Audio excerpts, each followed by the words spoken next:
Radiator covers are not always the most glamorous woodworking project, but I think of it as a design challenge. Now, although I made 3 radiator covers here, I'll only show the construction of one, but the others were basically the same. So I landed on a kind of retro mid-century modern design that I think will integrate really well with the existing space. The bases in this case are made out of Medex, and the tops are made out of hardwood cherry. I break down the 4x8 sheets of Medex, which are insanely heavy, into more manageable sizes for transport.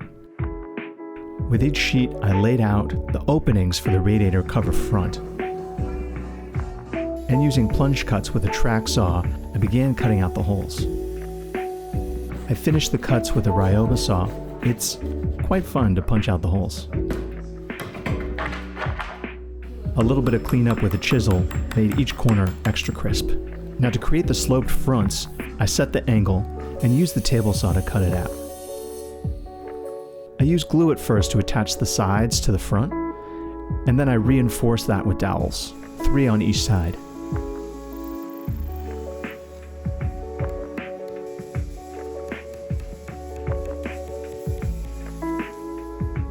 I added 2 L brackets on each side. It just adds more rigidity. I used a chisel to clean up some of the glue squeeze out. Next I used a Ryoba saw to cut out relief notches for the baseboards. I added a chamfered edge all around the base to create a more sleek profile.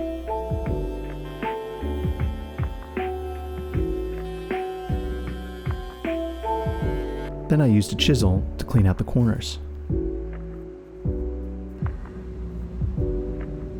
I used MH Ready Patch to hide the joint where the front and sides meet. Then moving on to the top, I used double stick tape on my homemade joining sled to create a 90-degree edge at the table saw.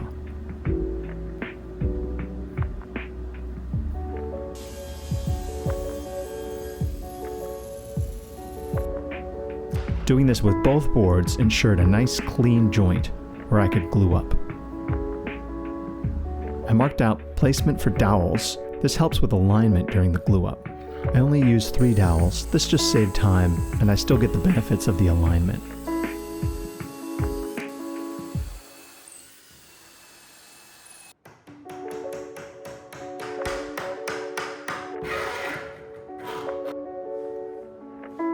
Once the ready patch was dry, I used the orbital sander to clean up the edges.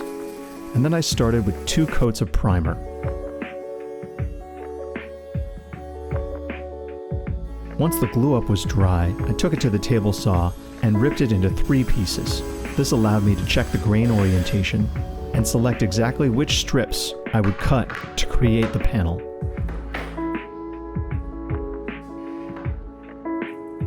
After marking out where the openings are in the top panel, I used the miter saw to cut out each piece, including the door for the controls.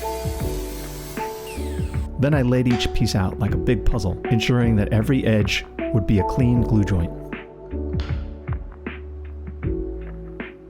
Now off camera, I glued the very front of the top panel to the middle vertical pieces. Now I'm just gluing the back in the same way. I applied glue, and in this case I'm using pocket hole screws. I like these because they create clamping without having to use actual clamps, and then I could just leave them in there for added strength. I will say it's very tricky to use pocket holes in this case because as you screw them in, the piece wants to rotate and move out of alignment. The only solution that I've found is using 2 clamps and just going very slowly. After the glue dries, I take care of any squeeze out with some sanding. Going back to the base, I apply this shade of paint, which is a lovely cream peach color. I use a brush and roller method. What I like about this is the brush is great for some quick application, and then the roller just takes care of any brush marks, almost like an eraser. It works really well. I'll do 3 coats of this paint for the base. Now that the glue on the top is all dry, I'll take it to the miter saw to trim it to the exact length. Then back to the shooting board, which I always love to create a perfect 90-degree angle and to finish those edges, which are always a little rough straight off the miter saw. Then I make that same chamfer profile that I did on the base all around the top. Then use a chisel to square up the edges, just like on the base. This is a really delicate process, but the more you do it, the easier it gets. I decided to use the block plane to add a subtle chamfer on the bottom of the top. In the future, I may even just use the block plane to do all chamfering. There's not a huge difference between the router and a block plane, and also, it's just more fun. Now working on the support brackets for the door, I measure out a scrap piece of cherry, then rip it into a small strip at the table saw. Cutting it down to size, I then use a shooting board to square up the edges. A block plane takes care of a little bit of chamfer to knock down that sharp edge. Now back to the control cavity, I take the support strips. Make sure the reveal is the same on both sides. I mark the strips, then use a little bit of glue so I don't have too much squeeze out. And then I finish it off with some brad nails. Then back to the shooting board to create a perfect fit for that control cavity door. I go back and forth, slowly sneaking up on the fit.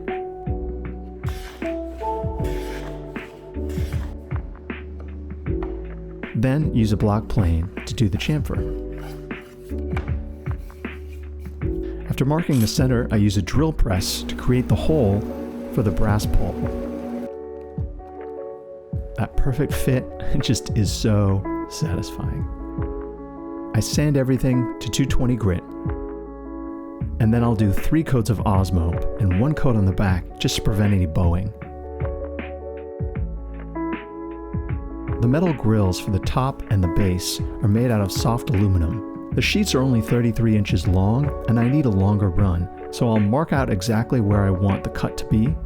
Then I'll take a second piece and cut it exactly on that same place in the pattern, and then by eye, just line them up as close as I can.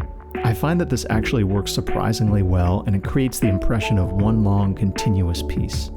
I'll make sure it stays in place with a series of number 6 half-inch screws. Now to mount the top, I align it so it's exactly centered by measuring the reveal on either side. Then, using some blue tape, I'll first affix the bracket that will be attached to the top with a few screws. After that, I set 2 more brackets using the same method, which will be used to ensure that the top does not slide down. This creates the perfect left-right and up-down reveal. And I'm basically done. The first test fit is perfect. And I gotta say, the little control door really completes the look.